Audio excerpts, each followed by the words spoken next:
So when I was asked to give a talk about the role of the COO in a startup company, I did some research. I guess not surprisingly, there isn't a lot of information out there. It's in part because the role of the CEO is fairly new, and at least in the tech industry, it's been around and maybe popularized for the last 5 to 10 years or so. And the role in itself varies quite a bit. So, but still, at the same time, it's obvious that there's a lot of interest in this role, and you guys wouldn't be here today if there wasn't. It's what I call the Sheryl Sandberg effect.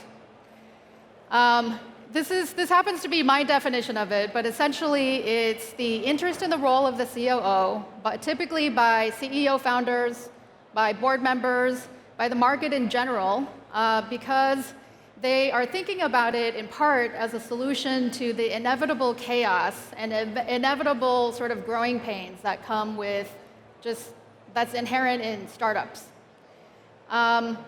Even though there was a lack of research and information out there, luckily, about 6 months ago, I was invited to participate in a COO panel that was hosted by the Stanford Graduate School of Business. Apparently, GSB was also doing research on this topic. And this interest was driven by their students, and they were asking a lot of questions. There was a demand to know, what is the job? What does it entail? Is there a career track for me if I'm interested in going into this profession? So I go to this COO roundtable, and there's about 9 of us in the room. It's a closed-door session. We're sitting around in a square formation talking about this topic. It was very informative, and so I'm going to use some of the notes from my session here today.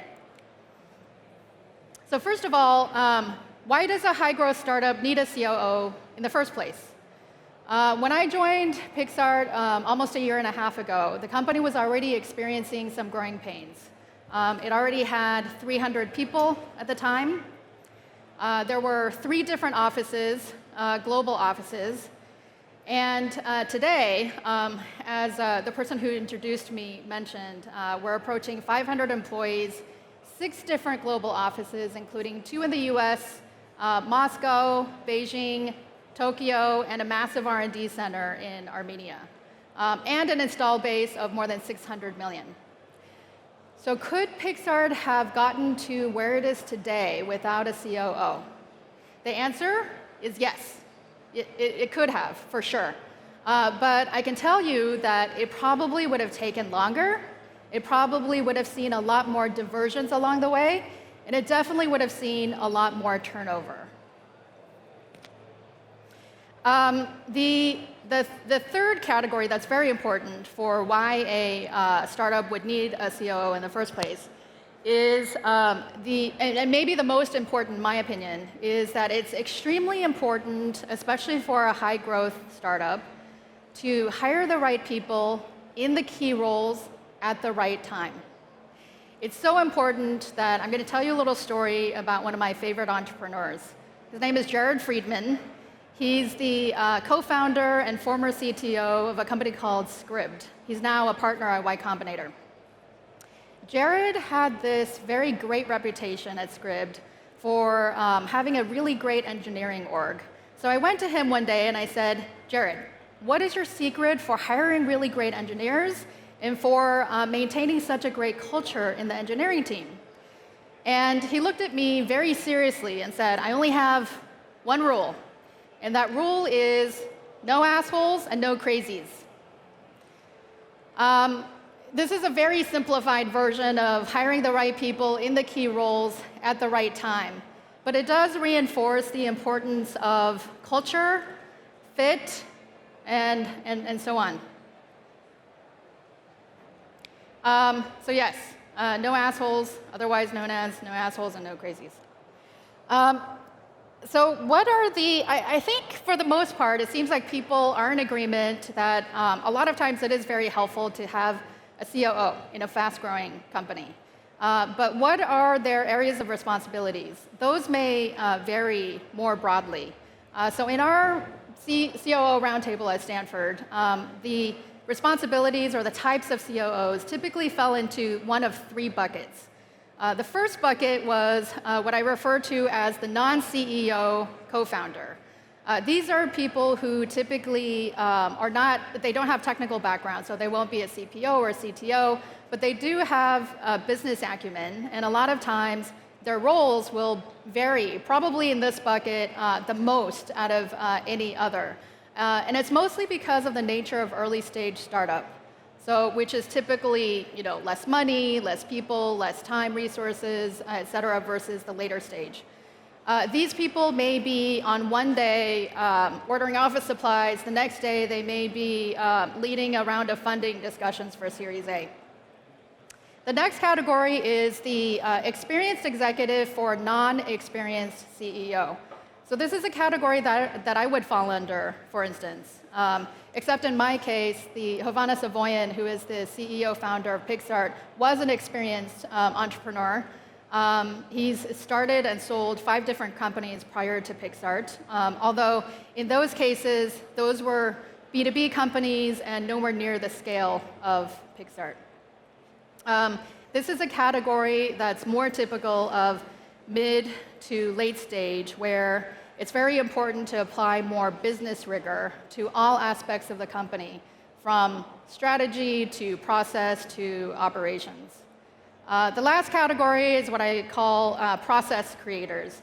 These are people who you might find at any stage of company, whether it's early, mid, or late stage. These are people who may not necessarily have the gravitas of an experienced executive or a co-founder, but they are very good at establishing systems. They may be really great at setting up process for hiring, for product road mapping, for project management, for a sprint, and so on. These are people, in addition to the COO role, you often see with other titles. That may include things like Director of Operations, a VP of Operations, and in some cases, a Chief of Staff, which is another popular role these days in tech, and in some cases, maybe a really multi-talented VP of Finance. But what are the qualities that make up a really great COO? If you are hiring for a COO for your company, I would say the details may vary, really depending on what you're looking for and what your company needs. But thematically, these 4 qualities are probably the most important. In our Stanford roundtable, the number 1 quality that came up consistently by every single person in the room, bar none, was low ego. Why is low ego so important? It's important because at the end of the day, the COO's job is to get things done. Their job is not to be right. The second most important reason why low ego is important is because CEO founders tend to have some ego. And by some ego, I mean a lot of ego. There's only room for one big ego in a company, and it's the CEO founder's prerogative to hold that position. So in order to get things done, low ego, very important, which brings me to my next point of the importance of the relationship between the CEO and COO. If you do not have a good relationship, or these 2 people don't have a good relationship, it really just doesn't matter, because at the end of the day, it's critically important. It's like ground zero. The other 2 factors that are important, is somewhat related to each other, is the ability to be very cool under pressure and a great generalist overall. Because, again, sort of the nature of startup is very chaotic. So if you cannot be an extreme multitasker and problem solver on a day-to-day basis, then it becomes very challenging. And the team will be able to spot it right away, which kind of defeats the purpose of having a COO in the first place, because Your job essentially is to keep everyone calm so that they can focus on the right things. So I ran into this line in a Byline article by Leslie Bradshaw. She's a former COO and current investor. And this line was so right on point. It kind of goes to the low ego point that I was bringing up earlier. But in it, she says, good COOs may never be seen or heard, but they are felt. Good COOs weave in and out of projects and teams and problems on a day-to-day basis, almost all behind the scenes.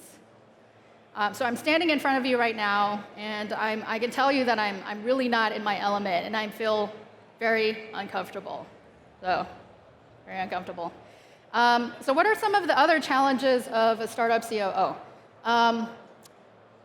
I mentioned some of these before, so I'm just going to really quickly touch on number 4 in particular, which is the age-old question in startups of when to implement process and procedures and how much. So I'll just give you a really quick example, a very mundane one of the 360-degree employee review. So in an early stage startup, you really don't need this because everyone knows what everyone is doing and how much value you're bringing to the table and so on. In a mid-stage, it may be very helpful, but the team may not be able to absorb the process or structure. So it's really, in this example, you really need to know when is it appropriate, when can the team sort of absorb the process, and how can they support it on an ongoing basis. In this example, it's sort of important to kind of have that really good idea of balance of when they need support, when they need more time, when they need more training, and so on. The last point is the CEO-COO relationship. So as I mentioned earlier, if you don't have this, then you really kind of don't have anything. But a lot, even if you have a really great relationship between these two people, a lot can still go wrong. So it's important to establish, I would say, some ground rules in the beginning. Even before I started, for example, Hovhannes made it clear to me that he really wanted more time to spend on product strategy. Now, I'm very opinionated about product strategy. I really love product. But for the most part, I keep silent on this subject because, number one, I understand that Hovhannes has it covered. And number two, I understand that there are a lot of important issues and topics that I need to cover that he is not necessarily going to cover that are very important for the business, and we agree. So just to give you a quick example, when I was starting at the company was already starting to generate some serious revenue. But at the same time, 300 people, the company had never had a VP of finance. Didn't even have an FP&A team. That's one example. In another example, the CTO and the CPO were spending an inordinate amount of time trying to resolve conflict and miscommunication between the teams.